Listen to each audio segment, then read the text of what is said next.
My wife caught gonorrhea from a random bartender during her Vegas girls trip and now she's too ashamed to date while I'm worth millions and dating supermodels in Hollywood. I'm Doug, 34, married to Marissa, 31, for 6 years. We both work as real estate agents in Los Angeles, specializing in mid-tier properties in the San Fernando Valley. Marissa has always been social and outgoing, but lately she'd been complaining about feeling stuck in routine and missing the excitement of her single days.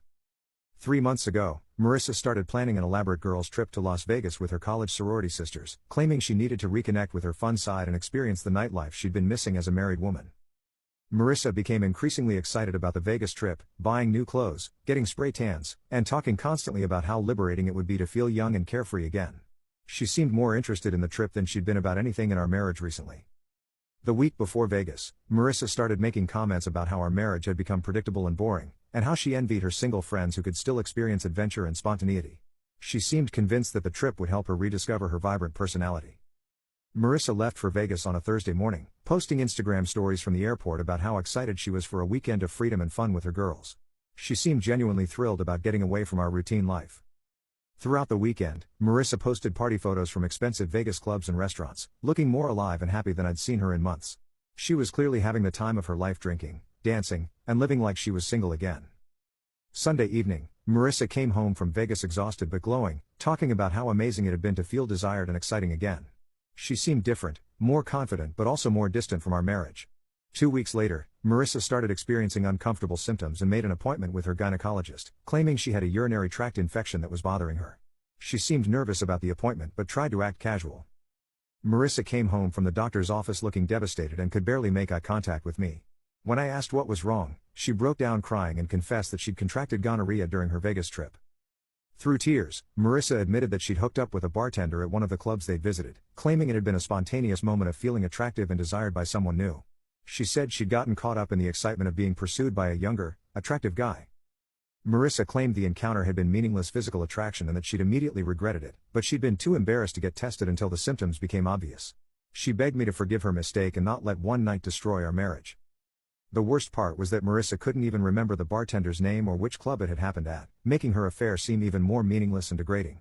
She'd risked our marriage and her health for someone who was completely forgettable. I told Marissa that I needed time to process her betrayal and the health implications of her reckless behavior. I was furious that she'd brought an STI into our marriage for a random hookup with someone whose name she didn't even know. Marissa spent the next few weeks getting treated for gonorrhea while begging me to work through her mistake together. She claimed the Vegas trip had taught her to value our stable relationship and that she was ready to commit fully to rebuilding our marriage. But I'd already made my decision. Marissa had thrown away 6 years of marriage for a meaningless encounter with a stranger, and her casual attitude about the affair made reconciliation impossible. I filed for divorce a month later. The divorce was finalized quickly since we had no children and could divide our real estate assets fairly. Marissa kept her client list and I kept mine, both of us continuing to work in the LA market but avoiding each other professionally. Marissa tried to return to dating 6 months after our divorce, but disclosing her STI history made her prospects extremely limited. The confidence and desirability she'd felt in Vegas was replaced by shame and anxiety about romantic relationships. Meanwhile, my life took an unexpected turn that changed everything. 6 months after our divorce was finalized, I won $18 million in the California state lottery, completely transforming my financial situation and professional opportunities overnight. With my lottery winnings, I immediately pivoted from selling middle-market homes to launching a luxury real estate agency specializing in celebrity properties and high-end Hollywood Hills estates. My new wealth opened doors that had been impossible as a regular agent. It was everything Marissa had been seeking when she complained about our boring marriage, except now she was completely excluded from it. Within a year of launching my celebrity real estate agency, I was representing A-list actors, musicians, and social media influencers in multi-million-dollar property transactions. My client list included names that Marissa had only dreamed of meeting during our marriage. The irony was devastating for Marissa, who watched through social media as I built the exact sophisticated, high-end career she'd always wanted while she remained stuck selling modest properties in the valley and dealing with her dating difficulties. My new wealth and celebrity connections made me incredibly attractive to young, beautiful women in the entertainment industry. I started dating a rotation of models, influencers, and aspiring actresses who were drawn to my success and lifestyle. The Instagram posts from my new life showed me at exclusive Hollywood parties, luxury vacation destinations, and red carpet events with stunning women half Marissa's age. Everything she'd sacrificed our marriage to experience was now my regular reality. Marissa's attempts at dating became increasingly difficult as her gonorrhea diagnosis created ongoing complications and required disclosure conversations that killed romantic momentum immediately.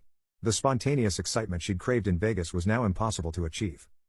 Meanwhile, my celebrity real estate business was featured in entertainment magazines and luxury lifestyle publications, creating constant reminders for Marissa about the success I'd achieved after she'd left me for a meaningless Vegas hookup.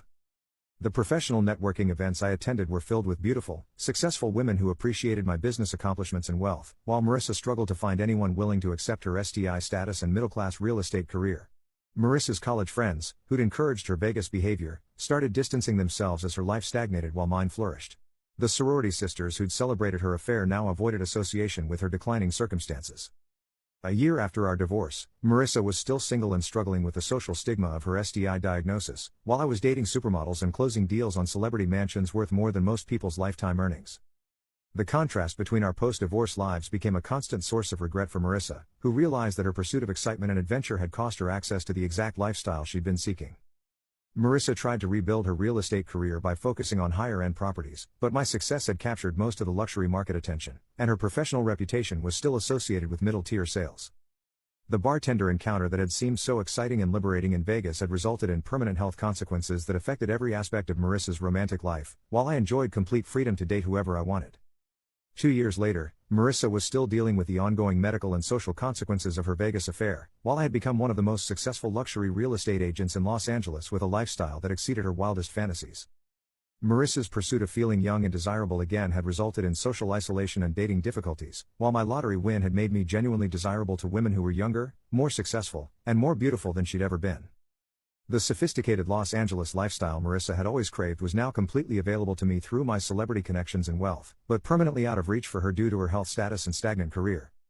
Marissa occasionally reached out through mutual friends, apparently hoping to reconnect now that I'd achieved the success she'd always wanted, but I had no interest in revisiting a relationship with someone who'd traded our marriage for a forgettable encounter with a stranger. The freedom and excitement Marissa had sought during her girls' trip had lasted one weekend but created permanent barriers to the happiness and success she'd ultimately wanted, while destroying her access to the stable foundation that could have supported her dreams. My lottery win had proven that our marriage could have provided the platform for achieving everything Marissa had wanted, if she'd been patient and loyal instead of seeking instant gratification through meaningless affairs with random strangers in Las Vegas.